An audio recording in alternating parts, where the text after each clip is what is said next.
Aleluya, pero vamos a lo nuestro.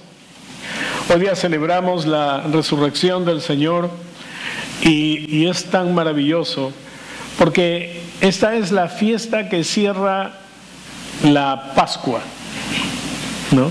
La fiesta de la Pascua. ¿Y por qué le decimos fiesta? Cuando Jesús murió en ese tiempo, ¿no? Y yo recuerdo cuando celebrábamos Semana Santa, cuando yo era un niño, vivía en la casa de mi abuelo. Bueno, mi abuelo vivía con nosotros, no era la casa del abuelo, sino que él era el mayor, entonces le decíamos la casa del abuelo porque él era el mayor, ¿no? El hombre había tenido 16 hijos, de los cuales 11 habían llegado a la adultez, y cada uno tenía un promedio de 5 a 7 hijos, salvo uno que tuvo 3 y una que no se casó.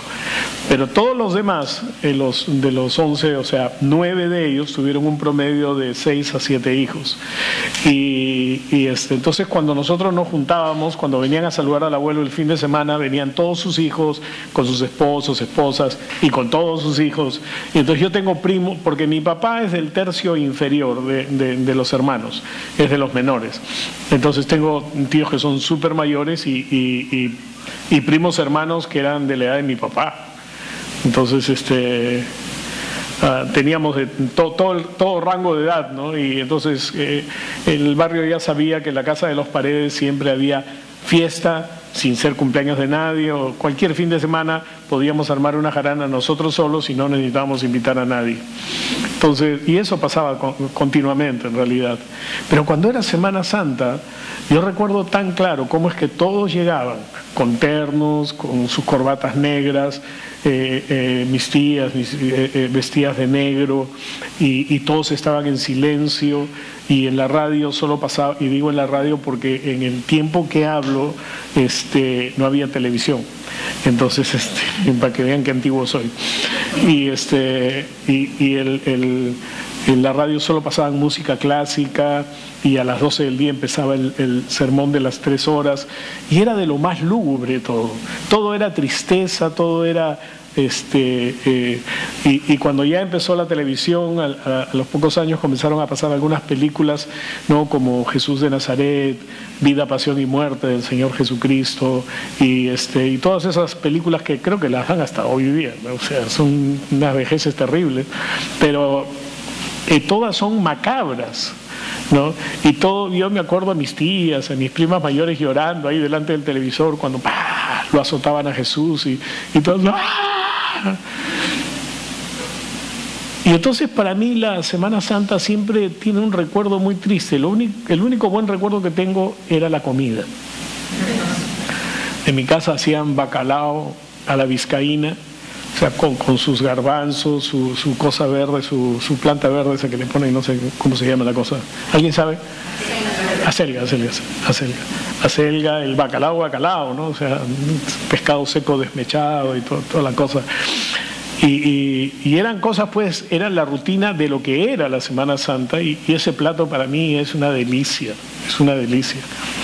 Mi mamá después lo empobreció un poco y lo hacía igualito, toda la receta, pero con atún. Lo puso más popular, lo hizo más popular porque el bacalao comenzó a subir el precio demasiado.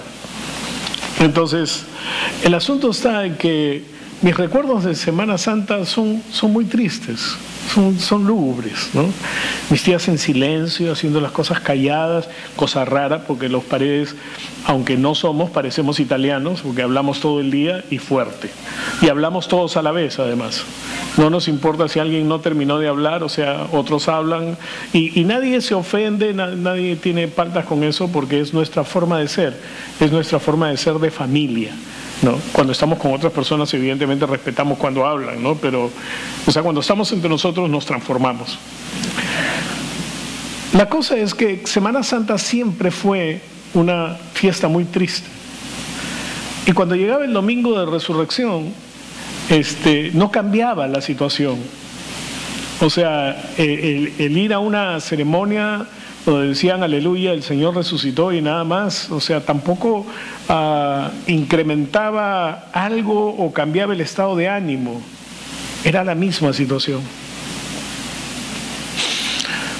Cuando me convertí y comencé a ver lo que las Escrituras hablaban, de lo que Jesús hizo en la cruz, de por qué murió y todo lo que las epístolas dicen acerca de la muerte de Cristo, me di cuenta que no era una fiesta triste, que aunque el Señor en realidad sufrió una cruenta ejecución del castigo del azote, de recibir 39 azotes en su cuerpo y luego ser clavado en una cruz, no es un chiste. No decimos que nos gozamos en eso. No, o sea, fue una cosa cruel, una cosa cruenta. Le causaron una terrible y dolorosa experiencia. Pero ¿saben una cosa? Me di cuenta de algo en la Escritura. Le causaron todo eso, pero no la muerte. ¿Por qué? Porque Él tenía el poder sobre la vida. Él le había dicho a Pedro: ¿no crees que si yo quisiera, le diría a mi Padre que mandara una legión de ángeles y Él lo haría? Yo puedo librarme de todo esto. Él dijo: yo pongo mi vida en favor de ustedes. A mí la vida nadie me la puede quitar. Yo la pongo de mí mismo. Eso es tremendo. Porque aunque Él sufrió en la cruz, lo que Él hizo fue entregar su vida. Porque dice la Escritura en Mateo que inclinando la cabeza entregó el Espíritu. Y no es una frase construida poéticamente. Es lo que realmente ocurrió. Él entregó el Espíritu. ¿Por qué? Porque Él se estaba ofreciendo para morir por nosotros. Nadie podía matarlo.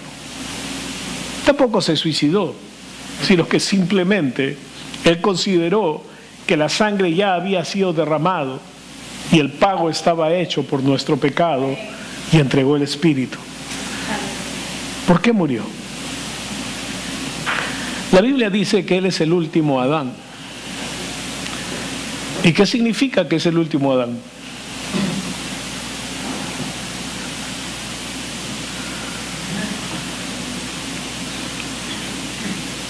La raza humana empezó con Adán. Él fue creado para tener comunión viva con Dios. Cuando él pecó, perdió la habilidad de tener esa comunión con Dios al morir espiritualmente. Entonces, todas las personas somos descendientes de Adán porque él fue el primero. Y al ser descendientes de Adán, nacemos espiritualmente muertos. Cuando Adán murió, no fue al cielo. Cuando Abraham murió, no fue al cielo. Cuando Moisés murió, no fue al cielo. Cuando Jeremías o los profetas murieron, no fueron al cielo. Fueron a un lugar que se llama el seno de Abraham, que tampoco es el purgatorio, porque el purgatorio no existe. Y en ese seno de Abraham, ellos estaban simplemente esperando la redención en Cristo. La Biblia dice que Cristo, cuando murió, fue y predicó a los encarcelados y a los muertos. Fue a mostrarse a ellos y a decirles: yo soy en el que ustedes creyeron. Y entonces, cuando Él murió, Él abrió el acceso al cielo. Y dice: subiendo llevó cautivo la cautividad y dio dones a los hombres. La cautividad que Él llevó fue toda esta gente que estuvo en el seno de Abraham esperando por la resurrección. En la historia del rico y Lázaro, que no es una parábola, es una historia. Y no puedo contarles ahorita, no puedo decirles ahorita por qué es una historia y no una parábola, porque no vamos a llevar un montón de tiempo. Pero la verdad es que habla de dos hombres, ¿no?, que murieron, y uno fue al lugar de los muertos y el otro al seno de Abraham. Y esta es la diferencia entre los hombres. Aquellos que mueren sin Cristo aún van al lugar de los muertos. Pero los que creen en Cristo ahora van directo al cielo, porque Jesús ya abrió el acceso al cielo. Amén. Ahora, todo esto es simplemente una historia resumida de lo que a Dios le llevó toda la historia de la humanidad hasta Cristo.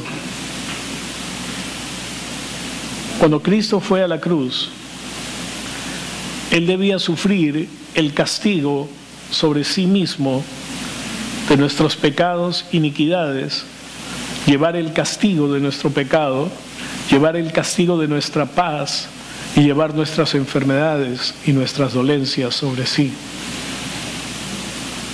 Cuando Él estuvo en la cruz había recibido 39 azotes sobre su cuerpo.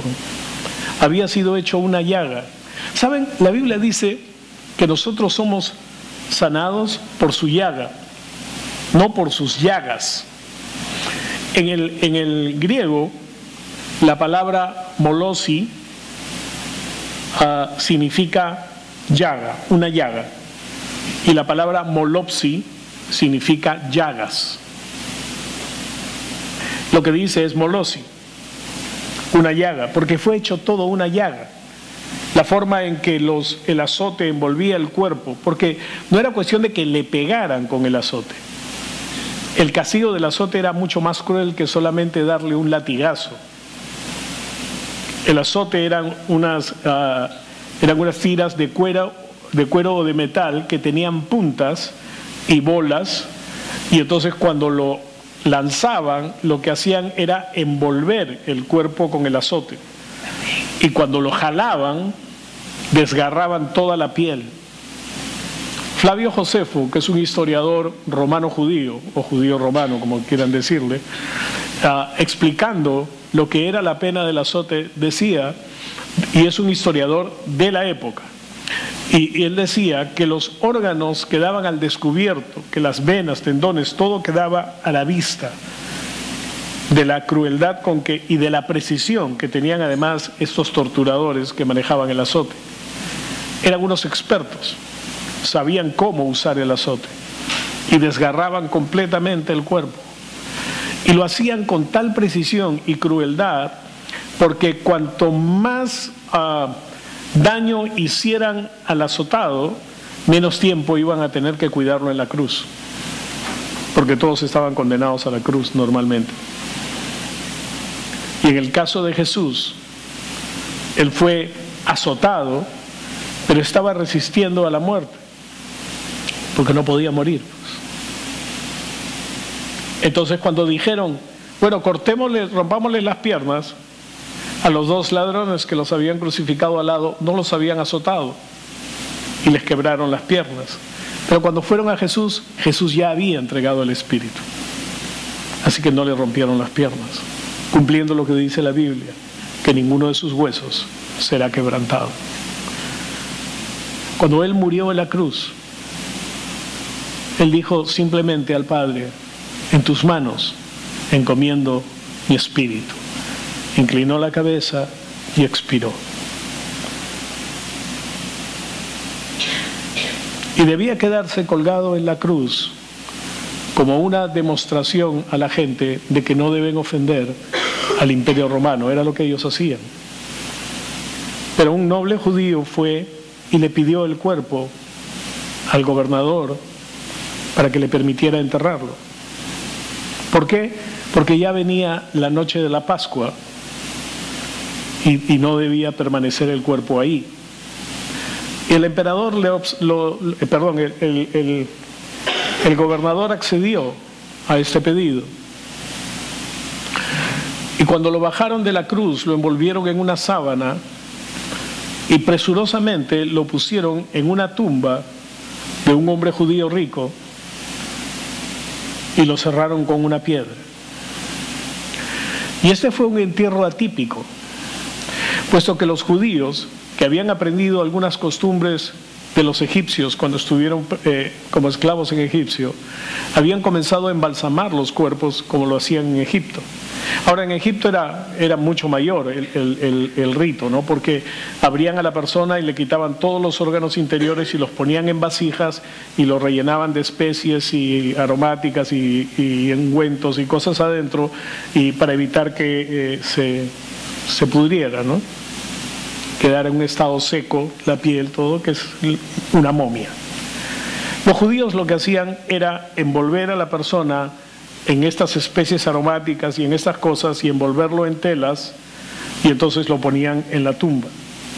Pero a Jesús lo habían enterrado sin lavar el cuerpo, sin hacer nada de lo que normalmente hacían, y ustedes pueden encontrar algunos visos de esto. En el libro de Hechos dice que de una hermana estaban lavando su cuerpo, ¿no? Habían lavado su cuerpo. A Lázaro lo habían envuelto en vendas con las especies aromáticas, y cuando Jesús lo resucitó le dijo: suéltenlo, ¿no? Entonces era la forma como normalmente enterraban a la gente.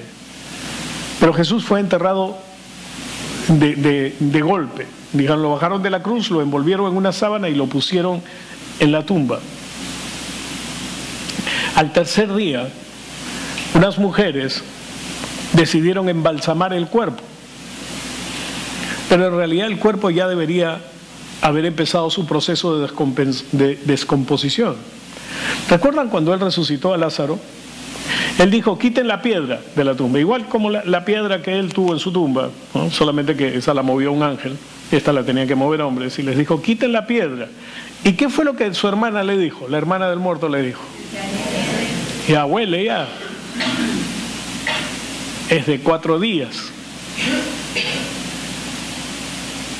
Es decir, ya debería haber empezado el proceso de descomposición. Pero estas mujeres quisieron de todas maneras ponerle las especies y las hierbas que ponían a los muertos. No consideraban la descomposición del cuerpo de Jesús. En realidad ninguno de ellos creía que Él iba a resucitar. La esperanza que habían tenido había muerto, pues. Ellos mismos lo habían visto morir en la cruz, ellos mismos estuvieron cuando lo bajaron, ellos mismos fueron los que lo envolvieron y lo pusieron en la tumba y sellaron la tumba con una piedra. Ellos habían visto todo ese proceso. Habían pasado 3 días. No tenían ninguna esperanza. A pesar de que Jesús les había dicho: al tercer día resucitaré. Ellos lo habían visto resucitar a Lázaro. Lo habían visto resucitar al hijo de la viuda de Naín, que lo estaban llevando a enterrar, ¿recuerdan? Habían visto resucitar a esa niña Talita Kumi: niña, a ti te digo, levántate. Lo habían visto hacer tantos milagros, pero ahora Él era el que estaba muerto, pues. Él era el que estaba en la tumba. Él era, y ellos lo habían visto, que cuando lo bajaron de la cruz estaba muerto. Su cuerpo no reaccionaba a nada. No sé cuántos de ustedes han tenido la macabra experiencia de tener que vestir a una persona que ha fallecido. ¿Alguien? Tú.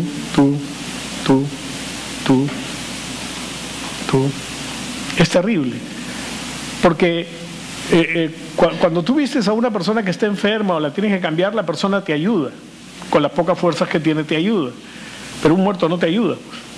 Un muerto está completamente muerto, y es algo tremendo. Bueno, ellos vieron a Jesús cuando lo bajaron de la cruz, el cuerpo completamente inerte, sin ninguna vida, sin ninguna fuerza en él. Lo habían envuelto y lo habían puesto en la tumba. Habían pasado 3 días. No tenían esperanza. Estaban juntos, pero estaban tristes. Y estas mujeres deciden ir a embalsamar el cuerpo de Jesús. Las dejan que vayan, y cuando llegan, la piedra está movida.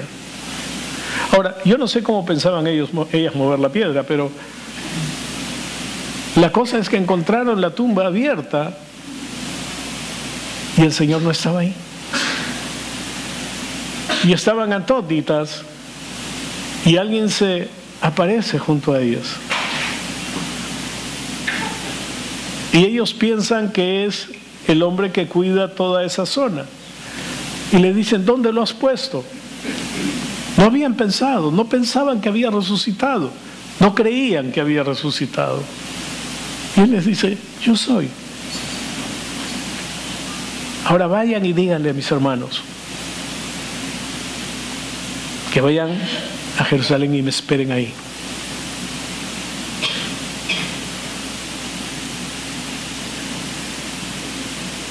Ellos van corriendo y les dicen, hemos visto al Señor. Y ellos van corriendo hasta la tumba, meten la cara en la tumba y no ven nada, solamente ven los lienzos.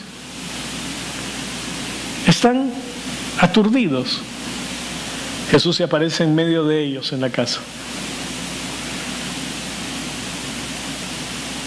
Estaban todos menos Tomás. Y les habla.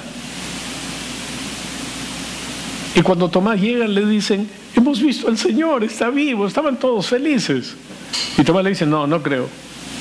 Si no metiere mi mano en su costado y mi dedo en los huecos de los clavos de las manos, no creeré.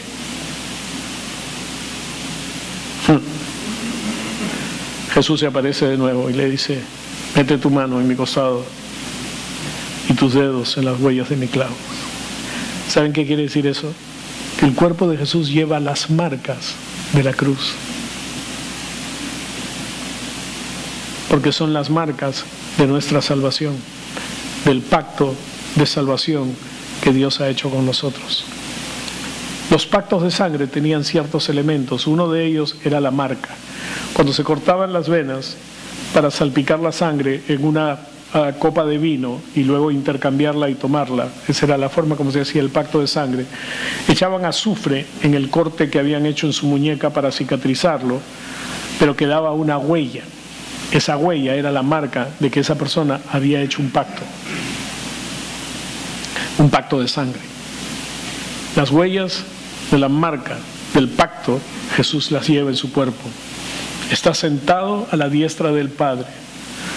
Luce como dice la Biblia en Apocalipsis capítulo 1 que luce, con su cabello como blanca lana y su barba y la ropa que lleva y la gloria que hay en sus ojos y en su rostro, en su mirada y la espada de 2 filos que sale de su boca, que es la palabra. Todas esas cosas. Pero hay algo que él lleva desde el día que dejó la tierra. La marca de los clavos en los pies, en las manos y la lanza en el costado.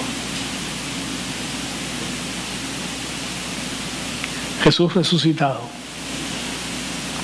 La Biblia dice que nosotros vivimos por el poder de la resurrección y que la resurrección es la confirmación de lo que Dios ha hecho por nosotros en la cruz. Porque si Él no hubiera resucitado, dice Pablo escribiendo en Corintios, dice, si Él no hubiera resucitado, nuestra fe sería vana. Sería por gusto. De nada serviría que creyéramos en la obra que Jesús hizo en la cruz si Él no hubiera resucitado. ¿Por qué? Porque podríamos ser personas con nuestros pecados perdonados, pero sin vida eterna, sin un cambio de vida. De nada hubiera servido la muerte de Jesús en la cruz si Él no hubiera resucitado. Porque si Él no hubiera resucitado, Pablo escribe, en vano sería nuestra fe. Seríamos unos tontos creyendo en algo que no tiene fundamento. La resurrección es la clave de la obra de Jesús en la cruz. La resurrección es la firma completa de que la obra está terminada, porque cuando Él resucitó, ascendió a los cielos y dice, y se sentó en los lugares celestiales, a la diestra del Padre. Cuando te sientas es cuando has terminado de hacer las cosas. La obra terminó en la resurrección. La obra de la cruz sirvió para que Él tomara nuestra naturaleza de pecado y la clavara en la cruz, para que pagara el precio de nuestros pecados, derramando su sangre, de nuestras iniquidades y de nuestras enfermedades, para que el castigo de nuestra paz, que es lo que pasa con nuestra alma, fuese sobre Él. Él llevó el precio de todo lo que necesitábamos nosotros pagar. Él pagó el precio por nosotros, Él sufrió las cosas por nosotros. Pero nada de eso hubiera tenido valor si Él no hubiera resucitado. Nada de eso hubiera tenido un sentido si Él no se hubiera levantado de los muertos. Pero la Biblia dice que cuando Él sufrió la muerte y fue llevado a las partes más bajas de la tierra y sufrió el castigo por nosotros, el Padre dijo: basta, es suficiente. Y el Espíritu Santo vino sobre Él y lo levantó de los muertos. Amén. El mismo Espíritu Santo que vino a ti el día que hiciste a Jesús el Señor de tu vida y te dio vida de Dios. Ese es el poder de la resurrección. Ese es el poder de la resurrección que nos lleva a una nueva vida. Por eso es que la Biblia dice: de modo que si estáis en Cristo, nueva criatura eres. Las cosas viejas pasaron, he aquí todo es hecho nuevo. Eres una nueva creación, una nueva especie de ser que antes no existía, y el poder de eso es el poder de la resurrección de Jesús. La cruz nos limpió del pecado. La cruz pagó el precio que nosotros debíamos de pagar, porque la Biblia dice que la paga del pecado es la muerte, es la separación eterna de Dios, y el pecado nos había separado de Dios, pero Jesús pagó ese precio.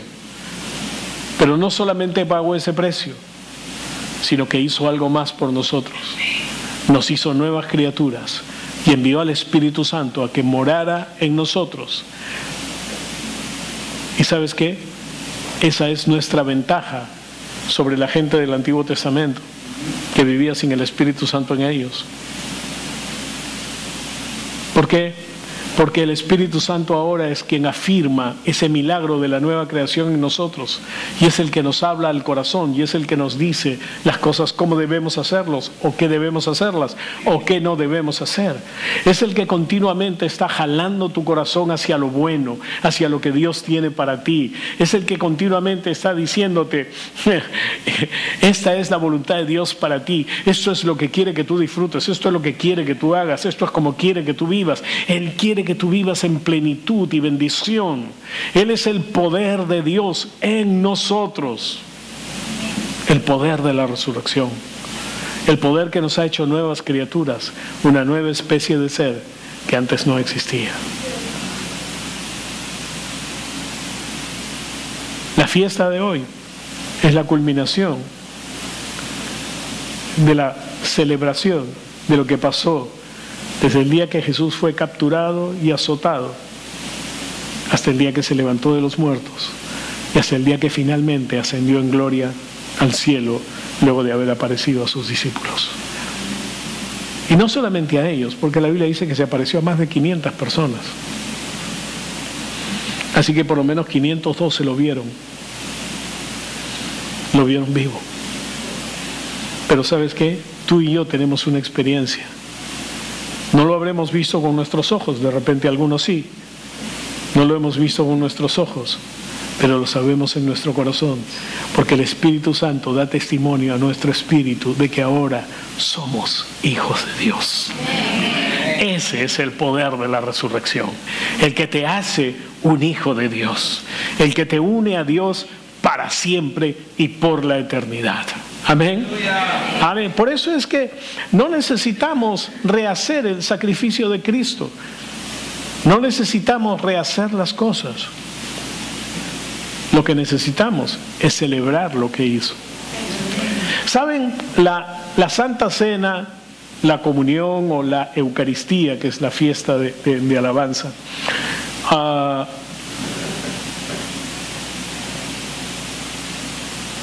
no es un sacrificio, es una celebración. No es rehacer el sacrificio de Jesús, porque Él murió una vez y para siempre, dice la Escritura, obteniendo para nosotros eterna redención. La Biblia dice que el sacrificio de nuestros pecados ya fue hecho. Que todo el castigo fue sobre Él. Y es por eso que Romanos 8:1 dice: ninguna condenación hay para los que están en Cristo Jesús. La condenación es la consecuencia de tus actos, es el pago que tienes que hacer por los actos contra la ley que tú hayas hecho. Es la determinación judicial que dice: esto es lo que tienes que pagar, tienes que ir a la cárcel tantos años, o tienes que sufrir esto, o tienes que morir. Eso es la condenación. Pero dice: ninguna condenación hay para los que están en Cristo Jesús. Amén. Porque la ley del Espíritu de vida en Cristo nos ha hecho libres de la ley del pecado y de la muerte. Gloria al nombre de Jesús. ¿Sabes? Les he dicho un montón de versículos, solamente que no he dicho dónde están. Pueden leerlos, todos los pueden leer en el Nuevo Testamento. Pueden encontrar toda esta prédica a lo largo del Nuevo Testamento. Pero es que no quería detenerme a estar leyendo lo que puedo decir, porque es la palabra de Dios. Así que, hermanos, nuestro Dios nos ha dado vida eterna. Esta vida está en su Hijo. El que tiene al Hijo tiene la vida, y el que no tiene al Hijo de Dios no tiene la vida. Juan dice: estas cosas os he escrito para que creáis que Jesús es el Hijo de Dios, y para que creyendo en Él tengan vida eterna. Aleluya. ¿No es nuestro Dios bueno? ¿No es nuestro Dios maravilloso? Dios es bueno todo el tiempo. Jesús resucitó, y no es solamente para que el día de hoy digamos: Jesús resucitó, aleluya, gloria a Dios, amén, Él está vivo hoy, Él está vivo hoy, y mañana también está vivo, pues, porque Él vive para siempre, y porque Él vive, nosotros también viviremos, porque Él ha dado vida eterna a aquellos que han puesto su confianza en Él. Y sin importar el momento en el que esté tu vida, sin importar la situación en la que tú estés, sin importar si hiciste a Jesús el Señor de tu vida hace 40 años y luego has vivido con Dios un tiempo y te apartaste y cosas por el estilo, y has vivido feo, has hecho cosas que tú sabes que no le agradan a Dios. Yo quiero decirte algo: el Padre está esperándote, como el Padre esperaba al Hijo pródigo, mirando al camino cuando regresas.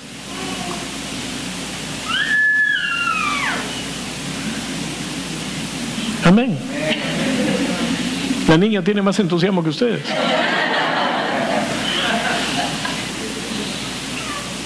Y es la verdad. Porque Él está ahí, sin juicio contra ti, sin condenación contra ti, mirándote a través de la sangre de Jesús y diciendo: solo ven a mí, solo ven a mí. Nunca tienes que correr de Dios, corre hacia Él. Aleluya. No tienes que huir de Él, corre hacia Él. ¿Por qué?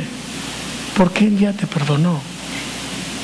Todas las cosas, todos tus pecados, pasados, presentes, y los que algún día cometeremos, fueron puestos en la cruz. Jesús pagó por ellos y se levantó para mostrarte que estás libre de cada uno de ellos. Padre, te damos las gracias en el nombre de Jesús. Bendecimos tu nombre y te exaltamos, Señor, creyendo que tú eres nuestro Dios y nuestro Rey, dándote gracias por haber vuelto a la vida, Señor.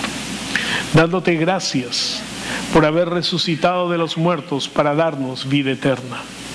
Te damos gracias por esta vida que ahora tenemos en razón de tu resurrección, Señor.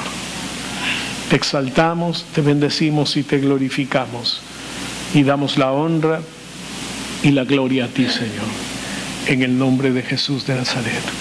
Amén. Amén. Aleluya. Nuestro Dios es un buen Dios.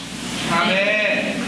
Nuestro Dios es un Dios de amor, de bendición y de incremento.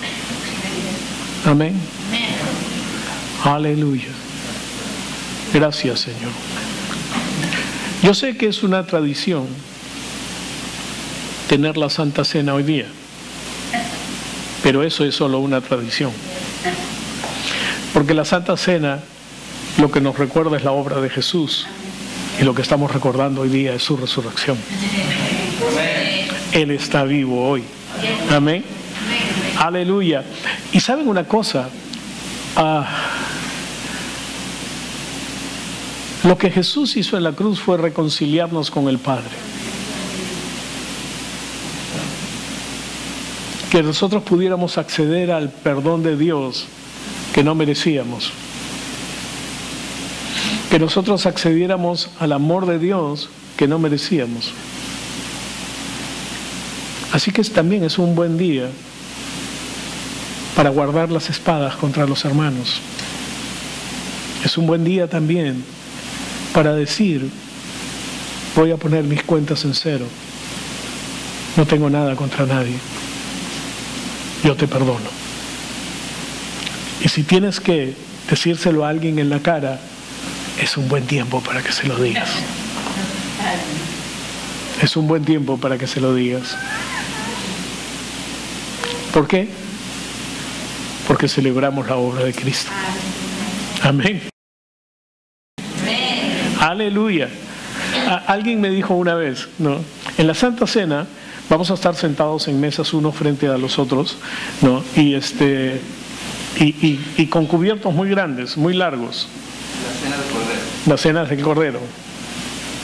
En la cena de las bodas del Cordero. Vamos a estar sentados en el cielo, ahí en la mesa. Jesús va a estar ahí a la cabeza y nosotros ahí como la novia del Cordero. Pero los cubiertos son muy grandes. Y es para que le des de comer al que está enfrente tuyo. ¿Sabes a quién van a poner enfrente tuyo?